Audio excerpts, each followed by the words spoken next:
Let's take out our Bibles and learn together. Shalom. We are so grateful to the Higgs family, Joel and Heidi and their daughters, Lydia and Tessa, for all they do for Love Israel, especially in regard to our U.S. team. And I was asked by Joel if I might make a short video in regard to the anticipated attack from Iran. And I'm going to base everything that I'm going to share with you on what I heard last night on the Israeli news. First of all, most of the people on the news thought that there would be a coordinated attack, that it would not just be Iran or Hesbollah, but it would also include the Houthis from Yemen and also the Iranian militias that are based in Syria and in Iraq. So Israel's going to have a response, in other words, an attack from many different fronts. The Israeli Air Force and Army are ready for this attack. In fact, there is much talk about Israel doing a preemptive strike, but I don't anticipate that, although I think it's the right thing for them to do. Now, when will this attack happen? Well, when Israel brought to justice, and that's exactly how I like to think of the killing of one of Hezbollah's leader in Lebanon. He was a bad man.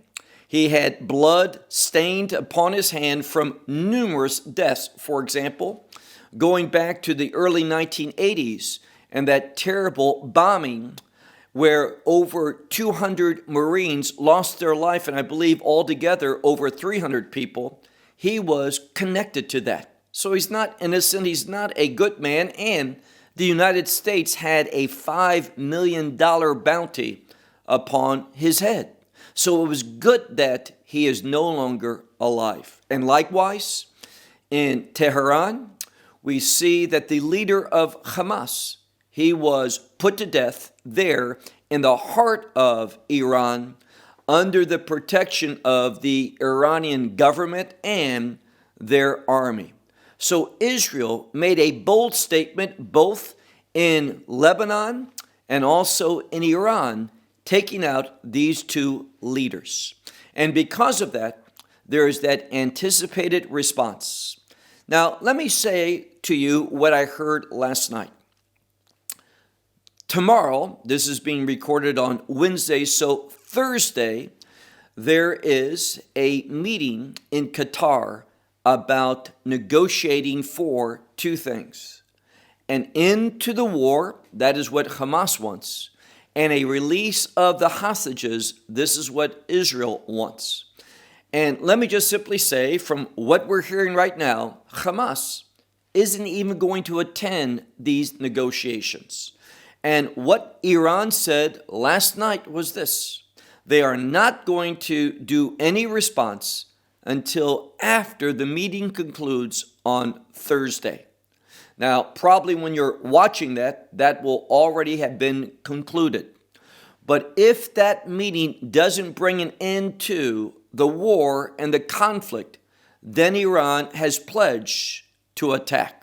Now, whether you can trust their words, my opinion, you can't. In fact, we have seen throughout this conflict that most of what we hear in the media is false. So let's conclude and review. Is there an attack coming from Iran and their proxies from Lebanon and Yemen, Iraq, and Syria? This is what we're being told, that it's very, very close to happening. Will it in fact happen? We don't know. But Israel is ready for that attack. Perhaps Israel will act first. This is what I hope takes place.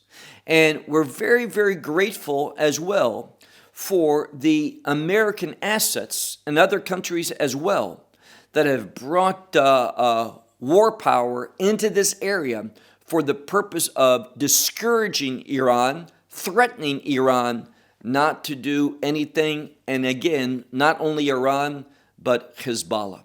So will this show a force from America and others discourage Iran and Hezbollah from acting? Again, only time will tell. But in Israel, everyone is calm. Everyone is trusting in the Israeli Defense Force. And we believe that if indeed there's attack, we will see a good outcome based upon how prepared the Israeli Army and Air Force is in regard to this attack and the help that we received back in April from a coalition of countries. We anticipate that same help if Iran, Hezbollah, the Houthis, and the militias in Syria and Iraq will attack. We expect that same help, and we're grateful to it. So just wanted to give you a brief update about what might happen in the near future. To God be the glory, and we remember the verse that says, "He who keeps Israel neither slumbers or sleeps." Shalom.